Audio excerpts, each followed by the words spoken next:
Picture two students. One of them has 17 browser tabs open. One has already forgotten what the assignment was and is somehow also reorganizing their entire pencil case instead of studying. The other student has rewritten the same paragraph 4 times, not because it was wrong, because the margins weren't even. Both of them are struggling, neither of them is lazy, and almost everyone who sees them will say the exact same wrong thing. They both probably have ADHD. One of them might, the other one almost definitely doesn't. Because ADHD and OCD are not the same condition, they're not even close cousins. They are two completely different things that get tangled up constantly. And today, we're untangling them. Here's why the confusion exists, and it's actually understandable. Both ADHD and OCD involve the brain doing something it shouldn't. Both affect focus, behavior, and daily functioning, and both get casually thrown around as adjectives by people who have neither. I'm so OCD about my planner. No, you're just organized. I'm so ADHD. I forgot my keys again. Also no, that's just Tuesday. Okay, but wait. They're both about the brain. Both affect attention and behavior. How different can they really be? About as different as a race car with no brakes and a car that won't start. Because it's been checked for oil 17 times this morning. I'll allow it. ADHD stands for Attention Deficit Hyperactivity Disorder. And before you say, oh, I already know this, hold on, because there's a lot about it most people get completely backwards. First myth to kill. ADHD is not about having too much energy or being unable to sit still. That's one version of it. There are actually 3 main types. Type 1, predominantly inattentive. This is the quiet kid who stares out the window for 40 minutes and genuinely has no idea where the last 40 minutes went. Type 2, predominantly hyperactive impulsive. This is the person who said 3 things out loud that they meant to keep in their head, reorganized the furniture, and signed up for a pottery class, all before 9 a.m. Type 3 combined both at the same time, which is exactly as exhausting as it sounds. Now here's the actual science part. ADHD is fundamentally a problem with the brain's executive function system. Executive function is the brain's manager. It handles planning, prioritizing, starting tasks, stopping tasks, and regulating impulses in an ADHD brain. This manager is chronically understaffed. It's not that the ADHD brain can't focus, it's that it can't regulate when and where it focuses. Put someone with ADHD in front of something genuinely interesting to them, they hyperfocus. They go so deep they forget to eat, sleep, or respond to their own name being called 3 times. Put them in front of something boring, the brain literally will not engage, not won't, can't. The neurotransmitters, specifically dopamine, just don't fire the same way they do in a neurotypical brain. Key ADHD traits: difficulty sustaining attention, impulsivity, disorganization, forgetfulness, emotional dysregulation,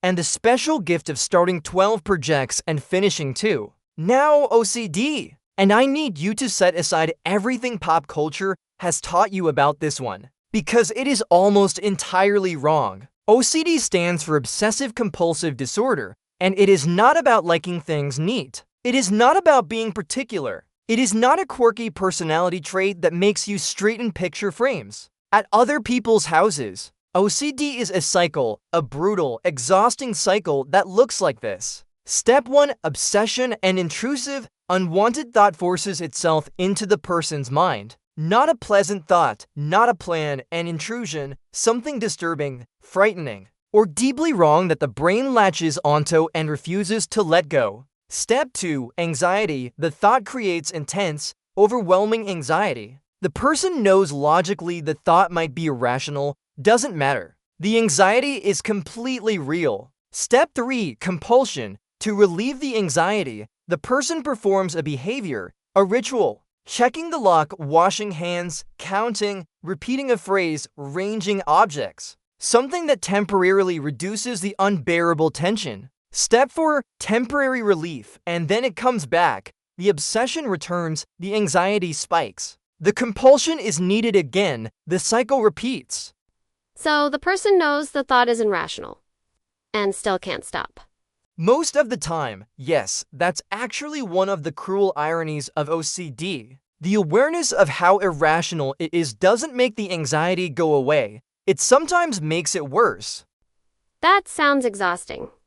It is for everyone involved, but especially for the person living it. And here's something most people don't know. OCD obsessions aren't always about cleanliness or order. They can be about harm, contamination, religion, relationships, identity. The brain finds whatever the person cares about most. And that's where the obsessions hit. Key OCD traits: intrusive unwanted thoughts, intense anxiety, compulsive rituals, temporary relief, cycle repetition, and the knowledge that the thoughts are irrational, which does not help. Alright, let's line them up.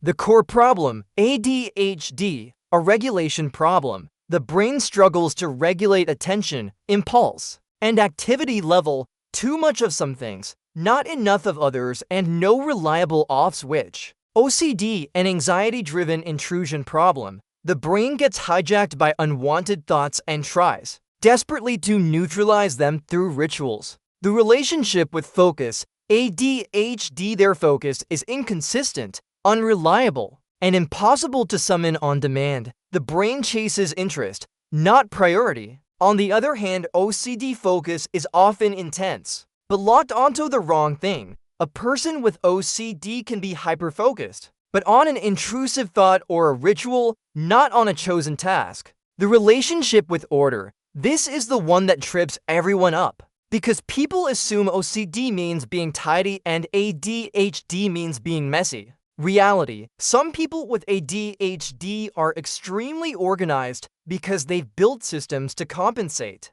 Some people with OCD have rituals that have nothing to do with tidiness. And some people with ADHD are messy because initiating the task of cleaning is too overwhelming to start. The emotional experience: ADHD, their emotions can be intense and fast-moving. Frustration flares quickly. Excitement is big. Rejection hits hard, a phenomenon called rejection-sensitive dysphoria that makes mild criticism feel catastrophic. On the other hand, OCD, their dominant emotion is anxiety and dread. The fear that something terrible will happen if the ritual isn't completed, or guilt, or shame about the content of the intrusive thoughts themselves. Wait, so someone could be dealing with both at the same time? Yes, and it's a lot, because ADHD makes it hard to sustain the focus needed to complete OCD rituals. And OCD makes the impulsivity and chaos of ADHD even harder to manage. They don't cancel each other out, they compound. That sounds like a lot to carry.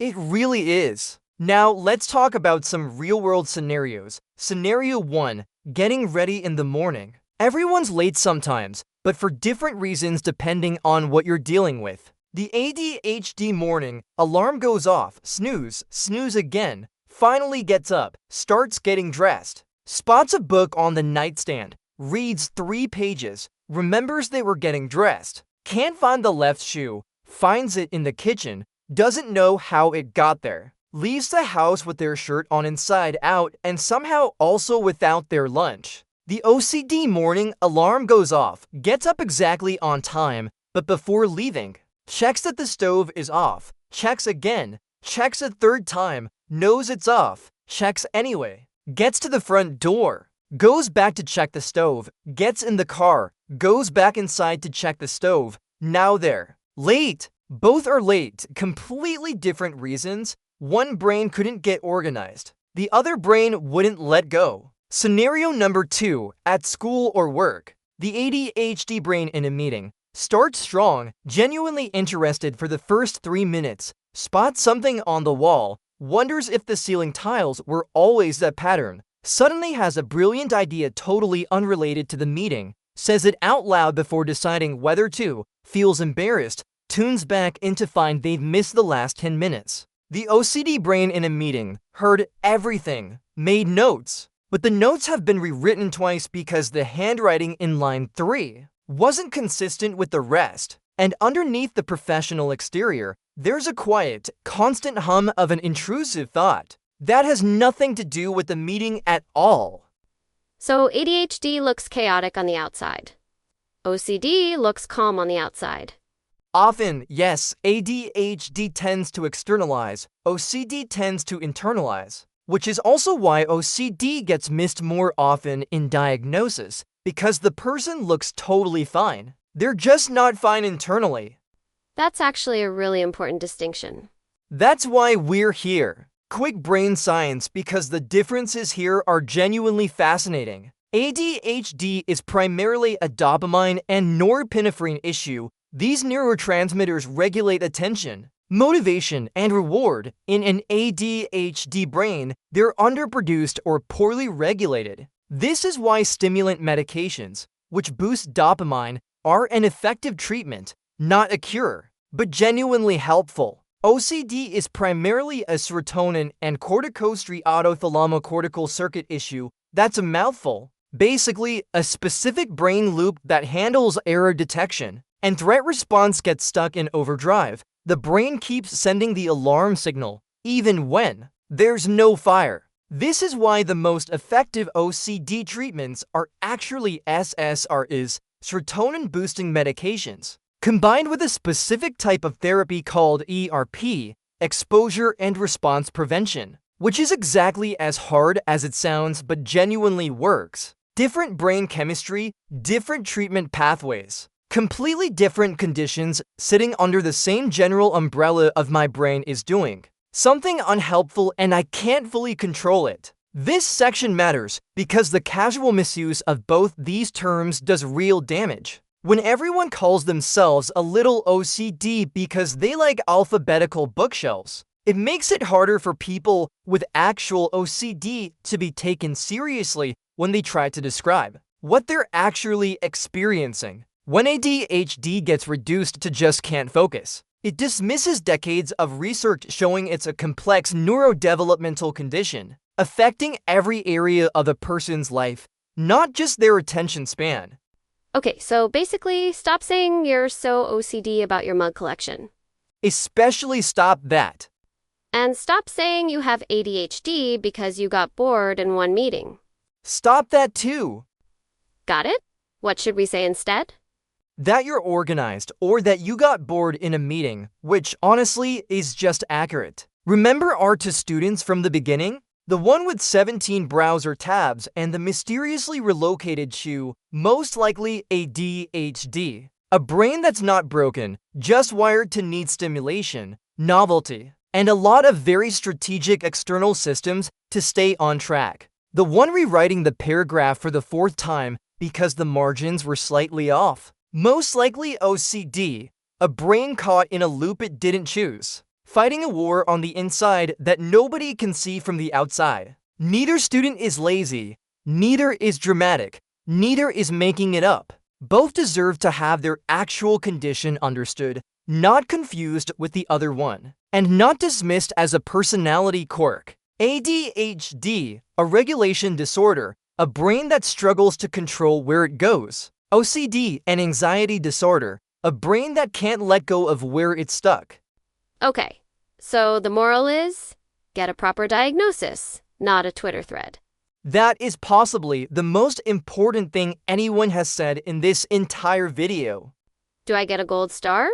You get to keep watching, which is better. Subscribe because the differences you think you know, you might not know them at all. And that's kind of the point.